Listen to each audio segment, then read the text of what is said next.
కళ్ళ నిండా కుళ్ళుతో నిన్ను చూసే వాళ్ళకి నీ కష్టంతో పనిలేదు. మనసు నిండా ప్రేమతో నిన్ను చూసే వాళ్ళకి నీ లోపాలతో పనిలేదు.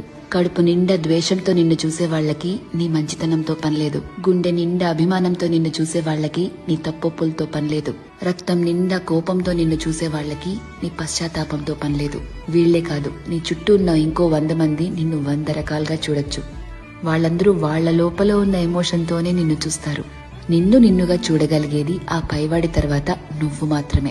ఎప్పుడైతే నువ్వు నీలో ఉన్న తప్పులు ఒప్పులు, మంచి చెడు, నీలో కోపాలు, నువ్వు చేసే మోసాలు, నీలో మార్పులు, నువ్వు పడే పశ్చాత్తాపాలు, నీ చుట్టూ బాధ్యతలు, నీ ఆశలు, వాటికై నీ కష్టాలు, దేవుడిచ్చిన లోపాలు, నీ ప్రయత్నాలు, ఇలా ఎదుటి వాళ్ళని జడ్జ్ చేయడానికి మనం వెతుకుతూ ఉంటామే, వాటన్నిటి ద్వారా నిన్ను నువ్వు చూసుకోగలిగితే ఎలా అన్బయాస్డ్ గా, లాయర్లా కాదు జడ్జి లాగా, అప్పుడు నువ్వేంటో నీకు అర్థమవుతుంది కదా.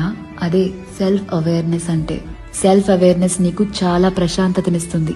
ర్యాండమ్ గా ఎవరిని ఏమీ అనలేవు, ఎందుకంటే నీకు తెలుసు ఎవరి తుఫాన్లు వాళ్లకుంటాయి లోపల అని. ఒకరిని జడ్జ్ చేయటం చాలా ఈజీ అబ్బా, కానీ నిన్ను నువ్వు జడ్జ్ చేసుకోగలిగితే personal growth, peace of mind అన్నీ దొరుకుతాయి. అందుకే నిన్ను నువ్వు తెలుసుకుంటూ ఉండు, బాగుంటుంది.